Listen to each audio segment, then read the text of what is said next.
Dit is altyd vir ons lekker om 'n geskenk te kry. Daar's groot opgewondenheid om dit oop te maak en te kyk wat dit is. Dit is vir ons baie lekker wanneer ons by 'n huis instap en ons weet, hierdie huis sorg vir my. Daar's vir my 'n plekkie hier en wanneer ek 'n nood of 'n behoefte het, kan ek dit hier deel en my belange word op hulle harte ook gedra.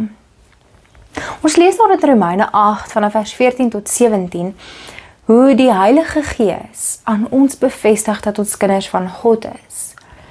Nou dit is nie 'n term wat die kerk oor die jare identifiseer het en gesê dit is wie ons is en dit is ons identiteit as gelowiges en Christene nie, maar dit is die Gees van God wat hierdie woorde geïnspireer het. Dis God wat daar vir ons sê in daai teksgedeelte, jy is 'n kind van my en jy word gelei deur die Gees om 'n kind van my te wees, om 'n kind van God te wees.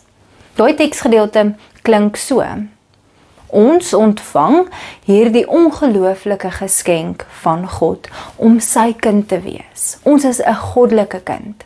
Maar daai teksgedeelte sê ook vir ons dat ons hierdie plek het by ons Abba Vader waar ons behoort, waar ons instap en ons weet daar word vir ons voorsien. Ons belange word op die hart gedra. Dit wat ons nodig het, gaan ons ontvang, want God is altyd met ons. In daai teksgedeelte hoor ons dat God se teenwoordigheid by sy kinders altyd daar is, omdat die Gees ons lei om God se kinders te wees. Omdat die Gees ons lei en vir ons wys dat ons God se kinders is. Hoe lekker is dit nie eintlik om te hoor, ons ontvang hierdie bevestiging, ons is God se kinders. Ons ontvang hierdie bevestiging dat dit nie 'n menslike ding is nie, maar dat dit 'n goddelike kind is. Dat God wat vir ons gesê het, jy is my kind, en dat dit vir ewig gaan duur. Dat dit 'n ewigheidsmoment is, dat jy God se kind is. Ons raak ontslaaf van hierdie dinge wat ons wegsteel van God af om sy kind te wees. En ons hou vas aan hierdie Heilige Gees wat ons lei en wat vir ons wys hoe ons God se kinders is.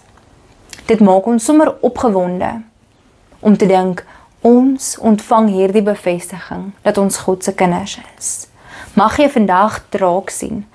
Daar word die Gees vir jou wys dat jy God se kind is. Hoe God aan jou openbaar dat jy syne is. Kom ons bid saam. Ons almagtige Heer, ons dankie dat ons vanoggend hoor. Ons is u kinders. Ons dankie dat ons weet. U wys vir ons is u kinders. Dat u vir ons sorg en ons help om dit verder uit te leef. Dat ons u kinders is. Here, dankie dat ons altyd by u is.